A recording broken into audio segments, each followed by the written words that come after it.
კენჭისყრა ზესტაფონის საარჩევნო ოლქში 45-ვე უბანზე ჩატარდა საარჩევნო პროცედურების სრული დაცვით. თავის დროზე დაიხურა უბნები, ამოიბეჭდა ელექტრონული აპარატებიდან წინასწარი შედეგები და შემდეგ უკვე გადათვლის შედეგადაც ერთ-ერთში დაჯდა ეს შედეგები. რაც შეეხება თვითონ აქტივობას, საკმაოდ მაღალი აქტივობა იყო ამ ტიპის არჩევნებისათვის. სულ ზესტაფონის საარჩევნო ოლქში მოსულია 24,399 ამომრჩეველი, რაც საერთო ამომრჩევლების 46% შეადგენს. რაც შეეხება შედეგებს, მერის არჩევნებში წინასწარი შედეგების შესაბამისად გამარჯვებულია ქართული ოცნების მერობის კანდიდატი, რომელმაც მოსული ამომრჩევლების 89% მიიღო ხმების. რაც შეეხება პროპორციულ შედეგებს, სულ 3 საარჩევნო სუბიექტმა გადალახა დაწესებული ბარიერი და 3 საარჩევნო სუბიექტს ეყოლება წარმომადგენელი ზესტაფონის მუნიციპალიტეტის საკრებულოში. ეს პარტიები არის ქართული ოცნება, ძლიერი საქართველო ლელო და გახარია საქართველოსთვის. შესაბამისად მათი ხმები შემდეგნაირად განაწილდა.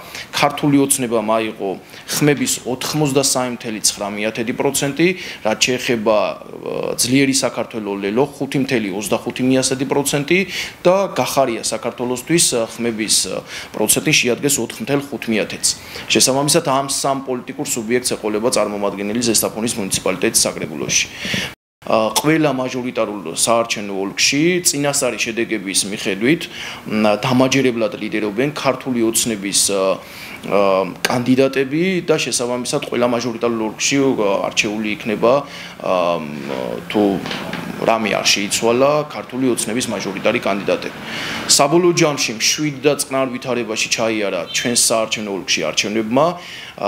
არავითარი საჩივარი პროცედურულ დარღვევებთან დაკავშირებით ოლქში წარმოდგენილი არ არის.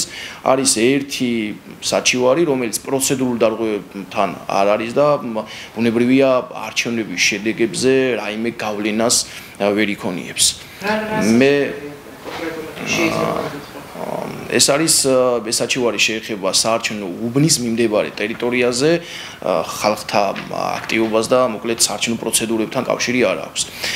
მე მინდა შემთხვევით ვისარგებლო, მადლობა მინდა გადავუხადო საოლქო და საუბნო საარჩევნო კომისიის წევრებს, იმ პარტიებს, რომლებმაც მიიღეს მონაწილეობა არჩევნებში, მედიას, რომლის როლიც ძალიან მნიშვნელოვანია და თითოეულ ამომრჩეველს, ვინც მოვიდა უბანზე და დააფიქსირა თავისი კონსტიტუციური უფლებამოსილება განახორციელა და დააფიქსირა თავისი არჩევანი.